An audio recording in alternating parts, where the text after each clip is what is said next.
everyone, hope you're doing well. It's the weekend, and so once a week I like to do pizza, and I'm happy to share my recipes with you. I'm in no way an expert at this at all. I'm totally self-taught, and this is a very amateur video, of course, too, but I'm happy to share the way I've done it, so far, and I'm still learning, and hopefully it's improving every time. So to get started, I'm just going to move over here to this side of the kitchen. I've got the pizza dough, which I usually do ahead of time. I usually make a big batch of pizza dough, and I buy pizza flour. 00 is the flour number for pizza. And I usually get that from Trophies in Burnaby. They have big bags. And I do a big batch of pizza dough ahead of time. And then once the pizza dough is done, I separate it into approximately 500 grams of dough into balls. And that's enough for one extra large shell, like you see right here. Whoops. So I like to do that ahead of time, so then you're not, because we will all work. I'm busy on the road every day, all the clients, and so to come home and make the dough would be one extra step. So it's done. I take it out of the freezer the day of the pizza making event. And by the end of the day, it's all defrosted, ready to be just made into a nice crust for the pizza. So once that's done, I just spread the dough out. I maneuver the dough to make it into a nice round, flat circle, as you can see.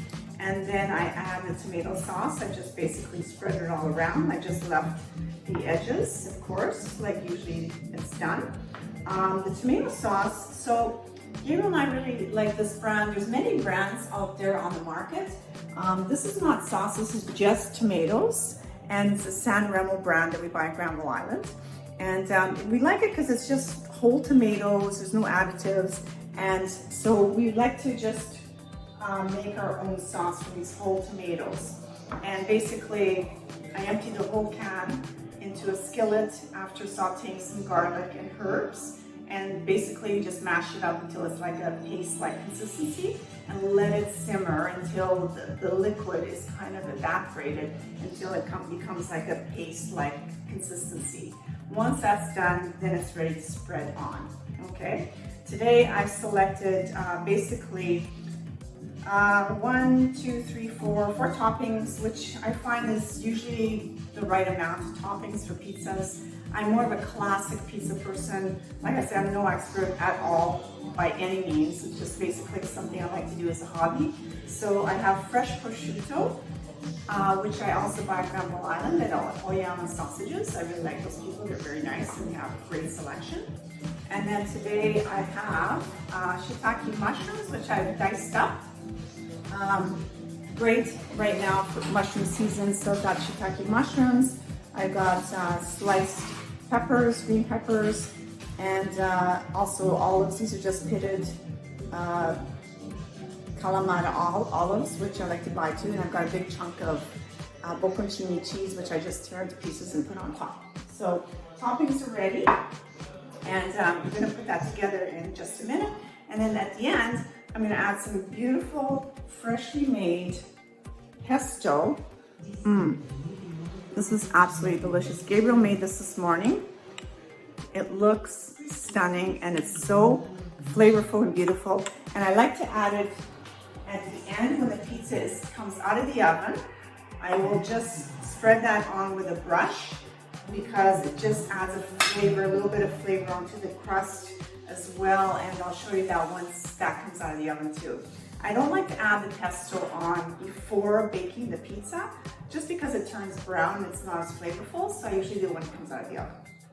So yeah, I'm gonna put this together and get back to you in a second. So I'm gonna put the prosciutto on first. And basically, I like to put it as a first ingredient. So I just basically take all the little pieces and just spread them out all over the pizza. Okay, so the pizza's ready for the oven. You can see all the toppings are on there. You've got the bocconcini nicely spread out, which is going to glue everything together nicely.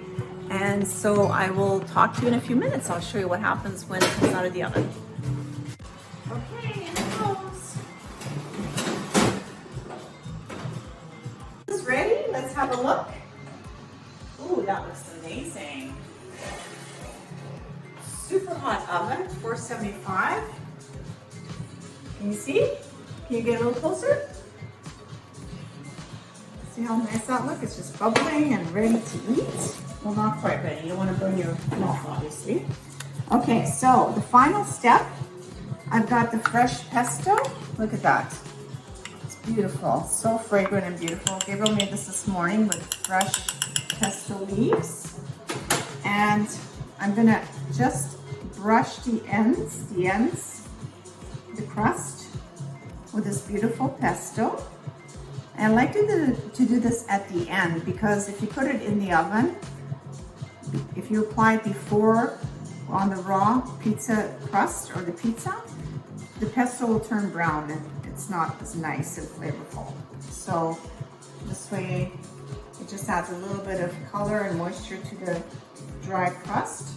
And then I'll just put a little bit, tiny bit on the inside of the pizza too, just a little bit on the cheese, just to add that final bit of flavor, which is awesome.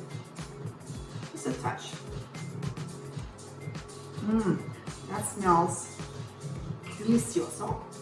And so there you have it, my friends. There's a freshly made pizza ready to be eaten, and we're gonna enjoy that. And also, look at my sister gave me fresh figs today, so we'll have those for dessert with a little bit of port wine.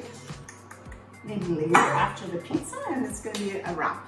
So thanks for tuning in, and stay tuned for the next video, and have a great weekend. I'm Anna. Thanks for tuning in.